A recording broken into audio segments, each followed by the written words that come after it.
Minutes. Go ahead, Mr. Brock, for 5 minutes.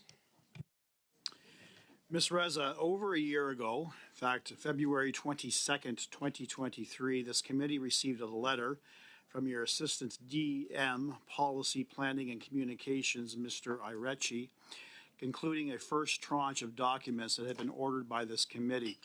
In that letter, your department promised that there would be more documents to come and promised that a second tranche would arrive well over a year ago, March the 3rd, 2023. Who directed your department not to provide these documents to the committee within that time frame?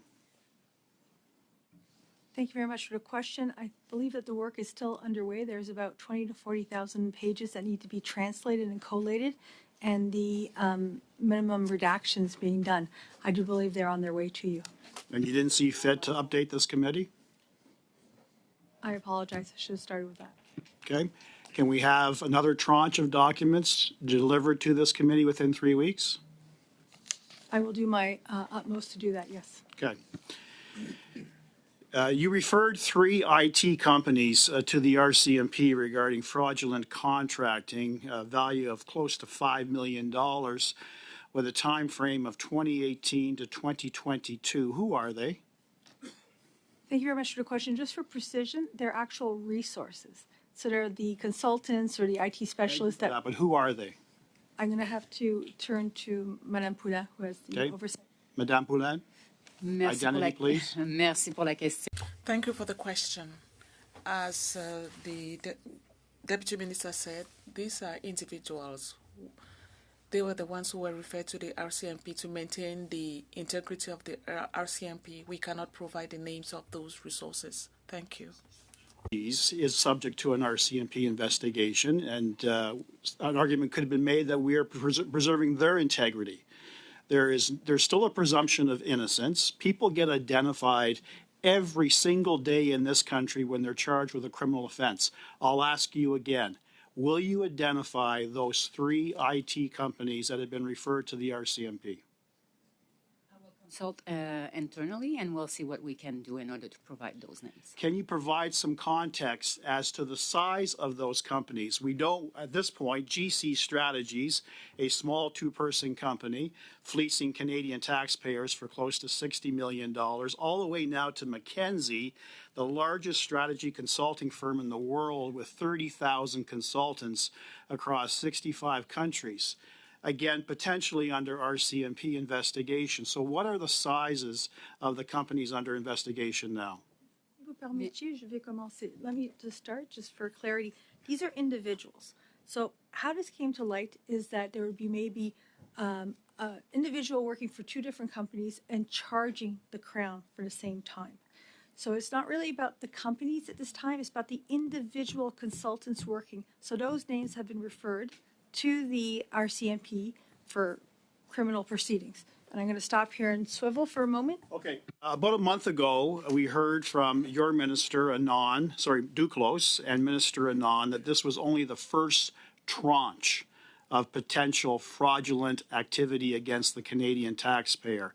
How many waves, how many tranches can the Canadian public expect to hear about?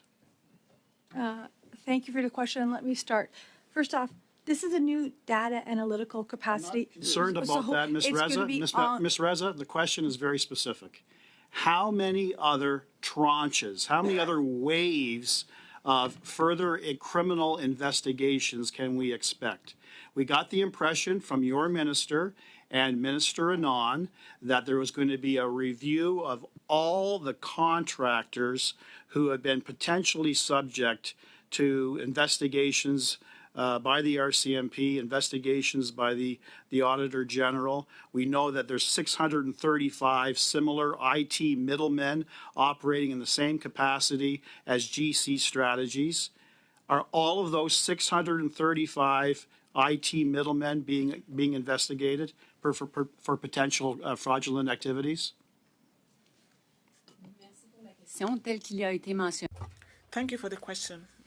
The investigations are targeting individuals who are awarded several contracts in different firms. At the end of March, we also announced that we are stepping up data analysis. it is likely that we may obtain other results concerning individuals, consultants that are recruited by prime contractors and can bill the federal government for work on many or multiple contracts. Thank you very much. Mr. Jawari, Point of order, please. Chair. Sorry, Mr. Genuis? Yeah, Chair, during Mr. Brock's round of questions, he put a very direct question to the witness regarding the names of companies. The witness indicated that she didn't want to provide an answer. That's lovely, but we are a parliamentary committee, and we have a history of using the tools that the House provides us with to insist on answers. So I would, in respect of those rules, like you to put the question to the witness, Chair, with the witness understanding that we expect an answer on the question in order to not be in contempt of the committee. Thank you, Mr. Genuis. And it's a good point.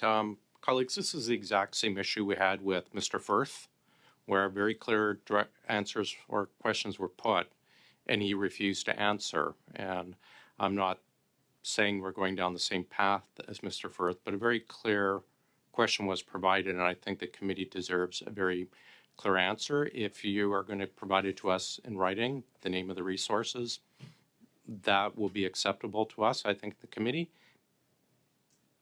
Je répète ma réponse. Je vais consulter.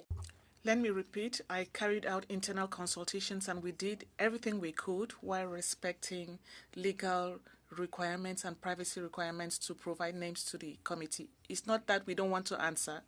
There, I'm sorry, but we've been through this repeatedly. We've had the law clerk with us. Sorry, Mr. Genuis, I have the floor. We've been through this repeatedly with various departments, yourself included. This committee and Parliament supersedes privacy law. It was a very clear question. We would just like, again, I think it was 3 resources you mentioned, 3 companies. I think after everything we've seen with GC and this report, I think it's fair to ask that you do provide it to us so we can avoid perhaps the issue Mr. Genuis was referring to. Can you do that for us, Ms. Reza? I certainly can. I just want to add a footnote to this. I believe that there's a production order, and this is probably part of the hesitancy, so we will come back with the names, understanding that. Okay. Sorry, point of order. No, let me. Okay. I think the question is pretty clear, and my request is that this is provided. I don't think we wish it would be part of the production order. If you could provide it separately, as has been requested by Mr. Brock, that would be wonderful. Thank you. So I apologize. I'm saying that those names are under a production order right now for the RCMP, but we're going to come back to you. I wasn't proposing anything else. Thank you. When can we get that information then, please?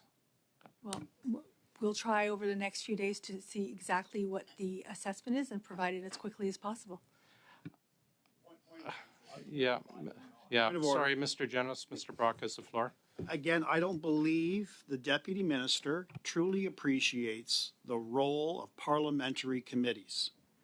As the Chair has indicated, privacy is trumped by this committee. The fact that you received a production order by the RCMP for the identity of those 3 sources does not in any way allow you to prevent this committee from receiving those names. There is no legal impediment for you to deliver those names to this committee. The issue of privacy is not relevant. And as I've indicated already, every single person... Mr. Brock, I'm just going to interrupt you there. Yes. I think I've been clear. We'll say by Friday, please provide this information.